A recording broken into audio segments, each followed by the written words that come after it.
नमस्कार साथियों, आपके अपने इस प्यारा सा चैनल आरडीएस क्लास में स्वागत है। यह क्लास आपके लिए बहुत बेहतरीन होने वाली है क्योंकि इसमें सुनामी और भूकंप के बारे में हम लोग चर्चा करेंगे। यह भूगोल का खंड बी है, सेक्शन बी है। आइए हम यहाँ देखते हैं आखिर एक वीडियो के माध्यम से कि सुनामी कैसे होता है, क्या सुनामी कैसे ला सकता है, कितना तबाही मचाता है। आप गौर से देखिएगा, ठीक है। देखिए यहाँ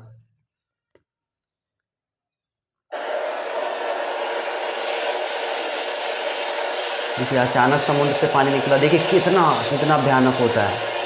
देखिए देखिए सुनामी, यह चीज़ सुनामी था। सुनामी देखिए कैसे होता है कि मान लीजिए कि समुद्र में उथल पुथल हुआ या भूकंप या किसी गड़बड़ी के कारण क्या होता है, अचानक उसमें कंपन होगा। अचानक अगर कंपन होगा तो क्या होगा, बहुत तीव्र गति से लहरें आएंगी, बहुत तेज़ी से क्या होगा, तट पर छलांग मारेंगे। तो मारेंगे तो क्या वहाँ वहाँ के जो आसपास के इलाके हैं वहाँ क्या करेंगे, पानी का सैलाब बहा देगा बहुत तेज़, वहाँ बहुत हानि होता है। आप विदेशों में चले जाइए जहाँ मतलब सुनामी का क्षेत्र होता है, वहाँ काफ़ी भयानक होता है, ठीक है। अब हम यहाँ जानते हैं कि आखिर भूकंप और सुनामी में क्या डिफरेंस है।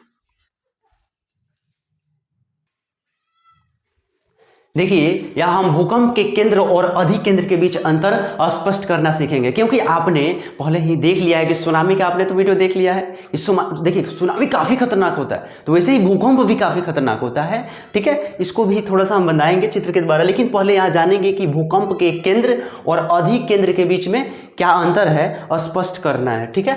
तो देखिए भूकंप के केंद्र क्या होता है कि भूपटल के नीचे का वह सतह जहां भूकंपीय कंपन शुरू होता है। भूपटल का नीचे का वह स्थल जहां जहां क्या होता है, रुकिए एक मिनट, चलिए थोड़ा सा इसको करते हैं। चलिए भूपटल के नीचे का वह स्थल जहां भूकंपीय कंपन शुरू होता है, भूकंप का केंद्र कहलाता है। मान लीजिए यह हमारा क्या हो गया, पृथ्वी हो गया। पृथ्वी का देखिए भूपटल के नीचे, भू मतलब भूमि, पटल मतलब उसका धरातल, उसके नीचे वह स्थल जहां भूकंपीय कंपन शुरू होता है। मान लीजिए भूकंपीय कंपन यहाँ से शुरू हुआ और यहाँ तक आया, तो भूकंपीय कंपन अगर यहाँ से शुरू होके यहाँ तक आया तो यहाँ भूकंपीय कंपन जो शुरू हुआ, यहाँ क्या हुआ, शुरू हुआ, तो यही शुरुआती को क्या कहते हैं, भूकंपीय केंद्र कहते हैं। भूकंप का केंद्र है जहां से भूकंपीय कंपन क्या हो, शुरू हो। देखिए दूसरा कहता है कि अधिकेंद्र क्या है, तो भूपटल की वे केंद्र जहां भूकंप के तरंग का सबसे पहले अनुभव होता है। भूपटल का वह केंद्र जहां भूकंप के तरंग का सबसे पहले, भूकंपीय तरंग, वहां कंपन था या तरंग, देखिए भूकंप के तरंग का सबसे पहले क्या होता है, अनुभव होता है। मान लीजिए भूकंप यहाँ से शुरू हुआ और यहाँ आ गया तो क्या कहलाएगा, वही तो अधिकेंद्र कहलाएगा। अगर हमसे अंतर पूछा जाएगा, भूगोल का खंड ख है, ठीक है। अगर आप लोग शांतिपूर्वक क्लास को कर रहे हैं तो 100% है कि आप कीजिएगा, आपके अलावा कोई नहीं सकता है। शुरू तो पहले करके देखिए, शुरू कीजिए पहले। देखिए कोई भी क्लास करने से पहले, हाँ बिल्कुल शुरुआत में तो किसी को समझ में नहीं आता है, हमें भी नहीं आता होगा शायद, लेकिन अब क्लास करते करते रेगुलर आदत सी बन गई है, तो क्या आप नींद चैन त्याग दीजिए, क्योंकि एग्जाम वो बहुत मायने नहीं रखता कि बहुत दिन है, नहीं राइट, आज से लगभग 4 महीने बचा है, तो 4 महीने आप अपने जोश को बनाए रखिए और जोश के साथ इसको क्या कीजिए और बिल्कुल यह क्लास में याद हो जाएगा। अगर आप सही से कर रहे हो तो आपके क्लास में ही याद हो जाएगा। हम कहते हैं ना कि आपको क्लास में याद हो जाएगा, क्लास से बाहर जाने की जरूरत नहीं। अगर आप क्लास में आ गए हैं तो यह क्लास आपके लिए बहुत बेहतर होने वाली है, ठीक है। तो अगर अंतर पूछता है एग्जाम में, भूकंप के केंद्र और अधिकेंद्र के बीच क्या अंतर है, स्पष्ट कीजिए, तो आप लोग ऐसे कर दीजिएगा। चलिए अगला होता है कि भूकंपीय तरंग से आप क्या समझते हैं, प्रमुख भूकंपीय तरंगों का नाम लिखिए। देखिए भूकंपीय तरंग से आप क्या समझते हैं, प्रमुख भूकंपीय तरंगों का क्या करना है, नाम लिखना है। तो देखिए कि भूकंपीय तरंग यांत्रिक तरंग होती हैं जो पृथ्वी के अंदर भूकंप जैसी घटनाओं के कारण होती हैं। यह तरंगें पृथ्वी के सतहों से होकर गुजरती है। देखिए भूकंपीय तरंग को मुख्य रूप से कितने वर्गों में बांटा गया है, पी तरंग, एस तरंग, एल तरंग, ठीक है। प्राथमिक तरंग, द्वितीय तरंग और दीर्घ तरंग। तो देखिए भूकंपीय तरंग से आप क्या समझते हैं, क्वेश्चन कहता है, काफी शानदार क्वेश्चन है, आप लोग केवल क्वेश्चन का लेवल देखिए कि भूकंपीय तरंग से आप क्या समझते हैं। इनके प्रमुख तरंगों का नाम लिखना है, नहीं कहा है कि आप वर्णन कीजिए, केवल कहा है नाम लिखना है। तो आपको जरूरत नहीं है ज़्यादा जाने की, ठीक है। हम थोड़ा चित्र से दिखाएंगे पी तरंग के बारे में, एस तरंग, एल तरंग के, ठीक है। देखिए आपके साथ चित्र आ गया है कि भूकंपीय तरंगे पी तरंग होती हैं। देखिए सॉरी, हाँ देखिए, पी तरंग प्राथमिक तरंग, एस तरंग द्वितीय तरंग और एल तरंग आपका दीर्घ तरंग होता है। देखिए यह हमारा क्या है, सिस्मोग्राफ है। इस स्केल पर हम किसका नापते हैं, भूकंप को मापते हैं। भूकंप को नापने के लिए किसका यूज किया जाता है, सिस्मोग्राफी का। तो देखो यहाँ क्या होता है, तो देखिए जो पी तरंग है, एस तरंग है, एल तरंग, अगर हमसे पूछेगा कि भूकंपीय तरंग तो यहाँ मैंने पहले बता दिया है, लेकिन अगर प्रकार कहेगा कितने प्रकार का होता है, ऐसे कितने टाइप का तरंग होता है, तो 3 प्रकार के क्या लिखेंगे हम, 3 लिखेंगे, पी तरंग, एस तरंग और एल तरंग। थोड़ा सा एक और चित्र आपके सामने लाते हैं। देखिए यह हमारा पी तरंग वेव है, एस वेव है और एल वेव है। देखिए पी तरंग जो होता है, पी तरंग, ये देखिए काफी सीधा है। इस पी तरंग इस तरह है, इस आकार की आकृति का है। देखिए ऐसे ऐसे ऐसे ऐसे कर चलता है। यह तरंग जो है ऐसे सांप की आकार का, इस आकार के चलता है। लेकिन एल तरंग है बिल्कुल ऐसे ऐसे ऐसे ऐसे एल बना के चलता है। देखिए यहाँ फिर एल, लगभग एल, यह जो बन रहा है लगभग एस। यह पी तरंग जो प्राथमिक तरंग है सबसे पहले आता है, एस तरंग, एल तरंग काफ़ी खतरनाक होता है, बहुत खतरनाक होता है एल तरंग। ठीक है, चलिए हम अपने टॉपिक की तरफ चलते हैं। हम तो समझ गए हैं कि भूकंपीय तरंग से क्या समझते हैं। इसके प्रमुख तरंगों के नाम हमने समझा कि पी तरंग, एस तरंग, एल तरंग। केवल नाम लिखना है, क्योंकि क्वेश्चन कहता है केवल आपको नाम ही लिखना है, जरूरी नहीं कि आपको सबका वर्णन करना है।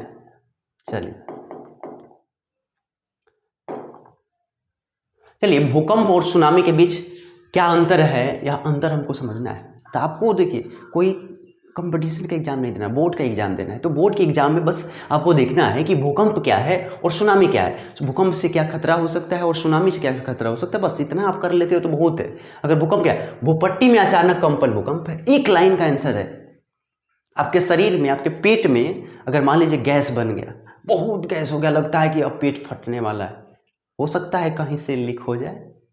लीक होने के बाद क्या होता है, वही होता है कि कंपन होगा और लीक हो। तो वही बातें हैं कि भूपट्टी में अचानक कंपन होगा, अगर पृथ्वी में अचानक क्या होगा, कंपन होगा, तो हो सकता है कि जब एक प्लेट दूसरे प्लेट से टकरा जाए तो हो सकता है भूकंप कंपन, या हो सकता है कभी कभी एक प्लेट दूसरे प्लेट से क्या हो जाती है, कभी कभी अलग भी हो जाती है। तो अलग होगी तब भी कंपन होगा, तब भी भूकंप आने की संभावना होती है। ठीक है, तो भूकंप आप समझ गए हैं कि भूपट्टी में अचानक कंपन ही भूकंप है। भूपट्टी में अचानक कंपन भूकंप है। भूपट्टी में अचानक कंपन भूकंप है। पृथ्वी के अंदर के कंपन, पृथ्वी पर कंपन होता है, वो भूकंप है। अब देखिए भूकंप की घटना प्रायः पृथ्वी मतलब धरातल के नीचे होती है। अब एक जितना भी घटना होगा क्या होगा, पृथ्वी के नीचे ही होगा ना। लेकिन सुनामी का जो होता है, जब भूकंप समुद्र के नीचे आता है। अब बताइए, आपने जो सुनामी का वीडियो देखा था उसमें क्या था, अचानक सा कोई कंपन हुआ और क्या हुआ, समुद्र का पानी ऊपर से क्या कर दिया, ऐसे कर दिया। तो सुनामी कहते हैं। सुनामी के एक जापानी शब्द है।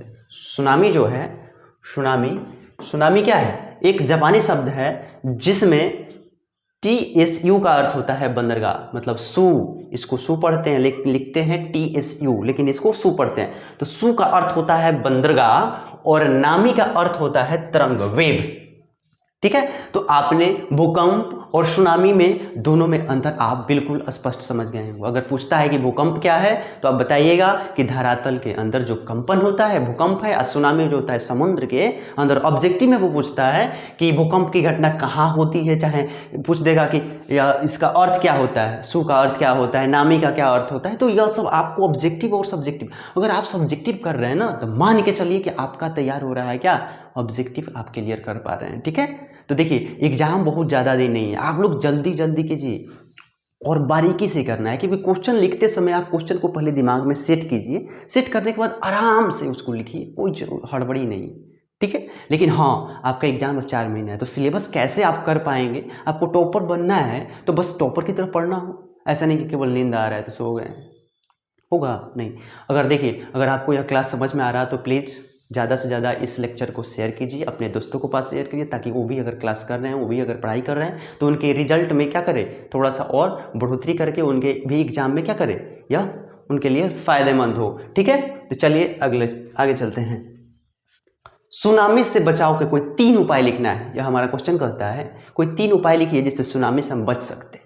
मान लीजिए यह हमारा क्या हो गया, समुद्र हो गया। समुद्र में क्या हुआ, कोई उथल पुथल हुआ, कोई उथल पुथल, अचानक इससे क्या जल बाहर फेंक दिया, अचानक क्या होगा, तरंग की तरह बाहर गया, वेव की तरह। अब बताइए अगर कंपन हुआ तो अगर यहाँ आसपास में क्या है, मान लीजिए कोई घर है, किसी का मकान है, सॉरी किसी का मतलब होटल है, कोई दुकान लगाया है, तो बताइए यह तटीय इलाका है।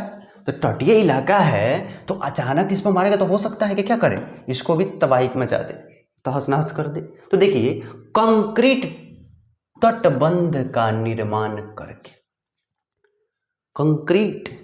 कंक्रीट से तटबंध का निर्माण होना चाहिए और मैंग्रोव झाड़ी का विकास करिए।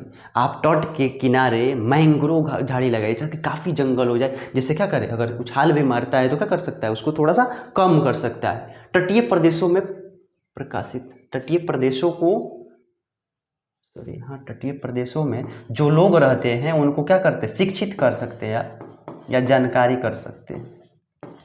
शिक्षित करके या जानकारी, शिक्षित ही हो सकता है, शिक्षित ही होगा, शिक्षित करके या उनको प्रशिक्षित करके, ठीक है, आप उनको रोक सकते हैं। मान लीजिए आपको पहले से जानकारी हो गया, आपको न्यूज़ के माध्यम से हुआ, चाहे आपको जैसे भी, अगर पहले पता लग जाएगा तो आप तो उनसे सतर्क हो जाए। तो सतर्क हो जाएगा तो मान लीजिए सुनामी आएगा तो आपको पहले से ही पता है कि हाँ सुनामी आज नहीं तो कल, मतलब ऐसे गेस किया जाता है क्योंकि आज भी क्या हो रहा है कि मौसम वैज्ञानिक क्या बता रहे हैं कि हाँ आने वाला समय में कुछ दिन में वर्षा होगी। तो हाँ यह है कि आज नहीं तो कल, लेकिन हो रहा है कि नहीं, तो वैसे ही बात को है, सुनामी भी वैसे ही है। तो आप पहले से सतर्क रहिएगा तो आपको जो भी करना होगा पहले ही करके निपट लीजिएगा, उससे बचने के लिए आप कोई साधन, कोई तरीका आप अपनाइएगा। चलिए अगला है, हाँ दीर्घ उत्तरीय प्रश्न है कि आपदा में, यह मेरा दीर्घ उत्तरीय प्रश्न है कि भूकंप क्या है। तो आपने पढ़ा है कि भूपट्टी में अचानक कंपन ही भूकंप है। भूपट्टी में अचानक कंपन, पृथ्वी में जो कंपन होता है वही भूकंप है, या धरातल के नीचे होता है, आपने पढ़ लिया है। तो भूकंप क्या है आप लिख सकते हैं।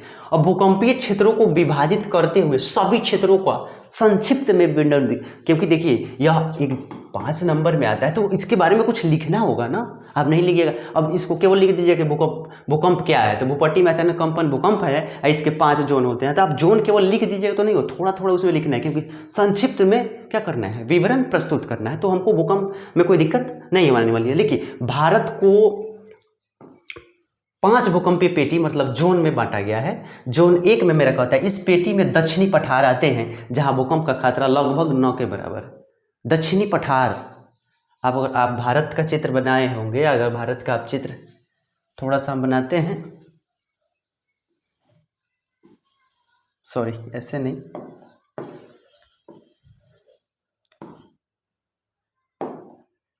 लोग लगभग ऐसे चित्र बनाते हैं, ठीक है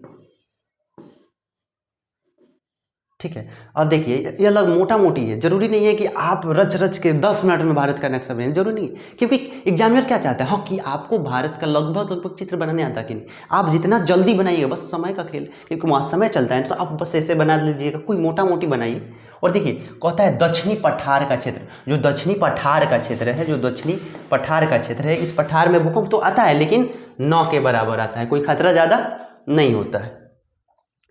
चलिए जोन 2 में क्या होता है कि इसके अंतर्गत प्रायद्वीपीय भारत के तटीय मैदानी क्षेत्र आते हैं जहां भूकंप की संभावना होती है लेकिन तीव्रता कम होने के कारण बिल्कुल कम खतरा होता है। अब बताइए प्रायद्वीपीय भारत मतलब बीच का जो भारत होता है, प्रायद्वीपीय भारत होता है, तो क्या होता है जोन 2 में मैदानी क्षेत्र आते हैं लेकिन इसमें भूकंप की खतरा का ज़्यादा खतरा नहीं होता है। जोन 3 कहता है इसके अंतर्गत गंगा सिंधु का मैदान, राजस्थान, उत्तरी गुजरात के कुछ क्षेत्र आते हैं।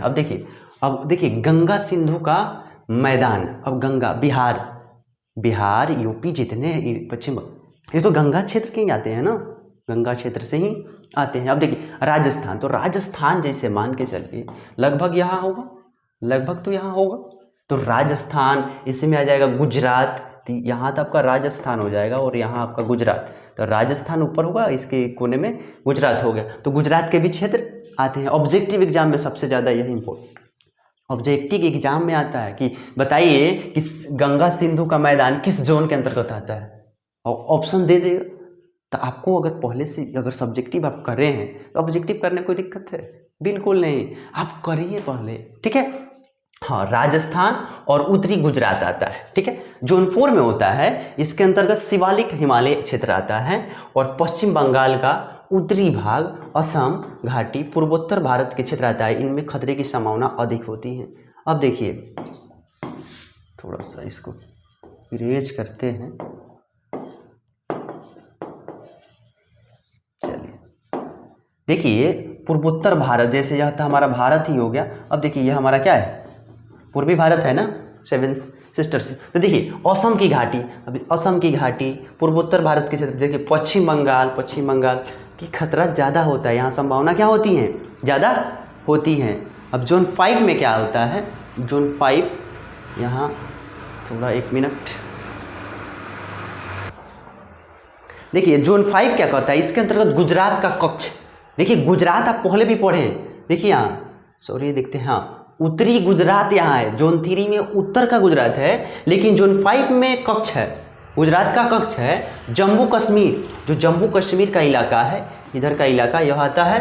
हिमाचल प्रदेश और उत्तराखंड, जो भी मतलब देखिएगा आप, उत्तर भारत के जो पश्चिमी का किनारा है, पश्चिमी किनारा उधर का यह क्षेत्र है। कुमाऊं, सिक्किम आदि का क्षेत्र आता है। ठीक है, तो जोन 1, 2, 3, 4, 5 जोन में बांटा गया है। ठीक है, आगे देखिए जोन 5, सॉरी कुछ बाकी रह गया था, यह सर्वाधिक खतरे में होता है। जोन 5 में ही क्या था, सर्वाधिक खतरे में जोन 5 था। चलिए, सुनामी से आप क्या समझते हैं, सुनामी से बचाव के उपाय का उल्लेख करें। सुनामी से आप क्या समझते हैं, बताइए, सुनामी से आप क्या समझते हैं। तो सुनामी आप पहले पढ़ चुके हैं कि जब भूकंप कहाँ आता है, समुद्र के नीचे आता है, सुनामी है। एक लाइन में आपने बताया। दूसरे बताएंगे कि सुनामी एक जापानी शब्द है जिसमें सु का अर्थ बंदरगाह होता है, जबकि नामी का अर्थ क्या होता है, तरंग होता है, वेव होता है। सु देखिए, इसको सु ही पढ़ते हैं, TSU। सुनामी जब भी लिखा जाता है तो TSU और NAMI लिखा जाता है, लेकिन देखिए सु का अर्थ होता है बंदरगाह और नामी का अर्थ होता है तरंग। तो आप अगर ऐसे लिख के आते हैं तो क्या है कि एग्जाम मतलब आपको नहीं दे सकता है नंबर, आप लिख के तो आइए। देखिए कहने को बहुत कुछ है, लेकिन आप कर्म कीजिए, जब तक आप लिखिएगा नहीं, जब तक नहीं होने वाला है। तो ठीक है, आगे है कि सुनामी से बचाव के क्या उपाय हैं, आप क्या क्या उपाय उल्लेख कीजिए। सबसे पहला है कि हमारा तटबंध का निर्माण करेंगे। अगर मान लीजिए, अगर हमारा तट ही क्या हो, अगर मान लीजिए हम किसी नदी के किनारे हैं, मान के चलिए कि हमारा घर नदी के किनारे, इसमें कितने बच्चों का, कितने आप लोगों का भी घर क्या है, नदी के किनारे है। क्या उसमें अगर हम बांध नहीं बनाएंगे और अचानक अगर बाढ़ आ गया, अगर उसमें तीव्रता है, उसमें तेज़ी से बहने की क्षमता है नदी में, तो क्या आपके अगल बगल में तबाही नहीं मचाएगा? बिल्कुल मचाएगा। लेकिन यह तो बहुत भयानक चीज़ है, बाढ़ से भी भयानक है, अचानक आता है और बहुतों का नुकसान करके चले जाएगा। सुनामी के प्रभाव को कम करने के लिए कंक्रीट तटबंध बनाने की जरूरत है, क्योंकि तट से टकराने वाली सुनामी तरंगों का तटीय मैदान पर कम प्रभाव पड़ेगा। मान लीजिए यह हमारा क्या है, मान लीजिए यह समुद्र का इलाका है, पूरा समुद्र का, यह मान लीजिए पूरा समुद्र का इलाका है। हम एक यहाँ ऊंचा क्या बना देते हैं, एक कंक्रीट डाल के क्या बना रहे हैं, तट का निर्माण कर दे रहे हैं। तो मान लीजिए सुनामी बहुत तेज आएगा तो इससे टकरा जाएगा, लेकिन आगे कम बढ़ेगा। आगे मान लीजिए अगर इतना हाइट में क्या है, मान के चलिए इतना हाइट में कोई हम लोग कंक्रीट करके तटबंध तैयार कर दिया, सुनामी इतना पर मान लीजिए समुद्र है, तो लहर कितना भी ऊपर जाएगा तो इससे टकराएगा। अचानक इससे लड़ेगा तो कुछ तो पानी क्या होगा, उससे तो रोक सकता है। लेकिन कुछ ऐसा है कि हाँ जा सकता है, तो प्रभाव कम कर सकता है। ठीक है, ऐसा थोड़ी है कि आप सुनामी को बिल्कुल रोक सकते हैं, नहीं, ये प्राकृतिक आपदा है, आप इसको रोक नहीं सकते, हाँ कम कर सकते हैं। चलिए, मैंग्रोव झाड़ी का विकास करिएगा। मैंग्रोव झाड़ी की सघन रूप से मैंग्रोव झाड़ी लगाने से सुनामी की तरंगों की गति को कम कर सकता है, जिससे हानि कम होती है। मान लीजिए हम लोग क्या करते हैं, अब मतलब जंगल लगा देंगे, अगर मैंग्रोव झाड़ी लगा देंगे, बहुत घन लगा देंगे, बहुत सघन लगा देंगे, तो उनसे क्या आएंगी, अगर बहुत सारी तरंगे अगर आएंगी, तरंगों का क्या करता है, गति ही कम कर देगा। मान लीजिए अगर समुद्र से लहर आई, बहुत तेज से आई, तो क्या करेगा, उसकी गति को धीमा कर देता है। तटीय प्रदेशों के लोगों को प्रशिक्षण देकर आप पहले से उसको शिक्षित कर दीजिए, उनको बता दीजिए। मिलने पर लोगों में सुनामी की सूचना पहले से ही मिल जाती है, जिससे लोग स्थल की तरफ तुरंत भाग जाते हैं। मान लीजिए तटीय स्थल पर अगर मान लीजिए अपना जो भी रोजगार है किए हुए, अब अचानक आ जाएगा, बिना कहे अगर आ जाए तो कितनों को तबाही कर सकता है, कितने की मौत भी हो जाती है। तो पहले से आपको जानकारी अगर हो गई कि हाँ सुनामी आएगा तो क्या क्या नुकसान है उनको पता है, लेकिन सुनामी आएगा यह जानकारी उनको कहीं खबर मिल गया, कहीं पेपर से मिल गया, कोई समाचार न्यूज कहीं से मिल गया, तो पहले क्या करेंगे, वो उस तटीय इलाके से निकल कर मैदानी इलाकों में चले जाएंगे। अगर चले जाएंगे तो सुनामी से क्या कर सकते हैं, बच सकते हैं। चलिए अगला प्रश्न है, भूकंप और सुनामी के विनाशकारी प्रभाव से बचने के उपायों को लिखना है। भूकंप से भी बचना है और सुनामी से बचना है। तो भूकंप से बच सकते हैं और सुनामी से कैसे? तो देखिए भूकंप एक प्राकृतिक आपदा है, आप पढ़ चुके हैं, इसको हम रोक नहीं सकते। हाँ कम कर सकते हैं, कुछ उपाय कर सकते हैं, कुछ प्रयत्न कर सकते हैं, लेकिन रोक नहीं सकते हैं। तो रोक नहीं सकते हैं लेकिन इसके प्रभाव को कम कर सकते हैं। तो बचने के कुछ उपाय हैं, भूकंप का पूर्व अनुमान। मान लीजिए कि तकनीकों का उपयोग करके हम भूकंप आने की संभावना को पता कर सकते हैं, जिससे लोगों में यह बात की जानकारी मिल सके। अब बताइए तकनीकी का विकास कर, आज तो बहुत टेक्नोलॉजी का विकसित हो गया, बहुत सारी टेक्नोलॉजी विकसित हुई। पहले ही बताया जा रहा है कि यहाँ बारिश होगी, हाँ इस इलाके में बारिश होगी, इस में गरज के साथ बारिश होगी, बिजली तड़केगी। आप लोग भी परिचित हैं, क्योंकि यह काफ़ी मतलब टेक्नोलॉजी का विकास काफ़ी अच्छा चीज़ है, वैज्ञानिक का विकास। तो देखिए भूकंप का पहले से ही जानकारी हो जाएगा तो आप क्या कर सकते हैं, भूकंप से बचाव कर सकते हैं। भवन का निर्माण, और भवन आप निर्माण करा दी तो भूकंप विरोधी भवन बनाइए कि भूकंप आएगा तो आपके घर पर क्या करेगा, प्रभाव कम कर सकता है। ठीक है, तो भवन का निर्माण करने से पहले इन तथ्यों को जांच कर लेना चाहिए कि भवन का निर्माण भूकंप निरोधी तकनीक पर है या नहीं है। ठीक है, तो देखिए यह भूकंप का पूर्व अनुमान और भवन का निर्माण। चलिए आगे देखते हैं, जान माल की सुरक्षा। अगर भूकंप आता है तो जान माल की सुरक्षा कैसे? किसी भी भूकंप का सीधा प्रभाव जान माल पर भी पड़ता है, अतः जान माल की सुरक्षा हेतु विशेष सुरक्षा बल की जरूरत है। अब बताइए जान माल की अगर हानि भी होती है, भूकंप आता है तो बहुतों का, ऐसे एक बार भूकंप आया था शायद 2015 में, तो क्या होता था कि अचानक आता था, कंपन करके चला जाता था, अचानक कभी दिन में 4 बार 5 बार आता था।